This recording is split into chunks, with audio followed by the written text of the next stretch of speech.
baada ya kupata ushindi mkubwa katika uchaguzi uliofanyika siku ya Jumamosi. Mtawala wa kijeshi nchini humo Gabon, Brice Clotaire Oligui Nguema, ameapa kurejesha hadhi ya watu wa nchi hiyo.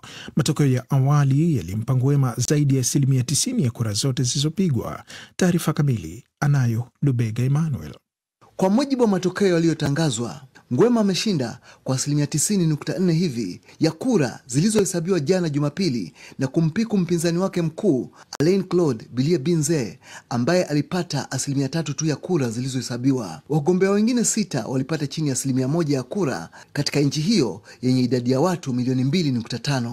Akizungumza na waandishi habari wa kimataifa ambao kwa mara ya kwanza waliruhusiwa kushuhudia zoezi la kuhesabu kura, Rais mteule Nguema amesema anataka kuhakikisha kuwa Gabon inarejea kwenye mkondo wa ukuaji wa kiuchumi na kuwapa matumaini mapya raia wa nchi hiyo ya magharibi mwa Afrika kunufaika kutokana na utajiri wa rasilimali zake, hasa mafuta. Nguema ambaye awali aliingia madarakani kwa kumpindua binamu yake Ali Omar Bongo mwaka 2023 ametoa mwito kwa raia wa nchi hiyo kushiriki kwenye ujenzi wa nchi. Soyons des bâtisseurs. Hebu tuwe wajenzi wa amani na haki. Mungu awabariki. Mungu aibariki Gabon. Asanteni sana kwa ushindi huu.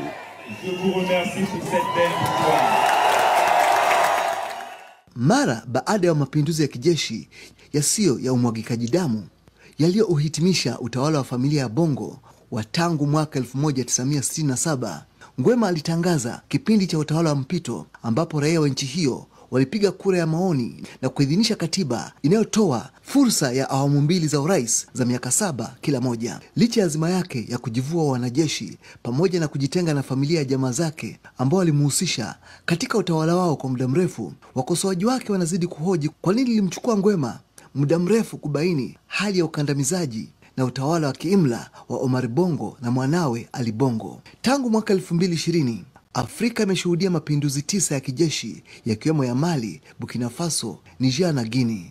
Katika nchi hizo 4, mabaraza ya kijeshi yamekuwa madarakani lakini hapajafanyika uchaguzi. Gabon sasa imejivua kutoka katika utawala wa kijeshi.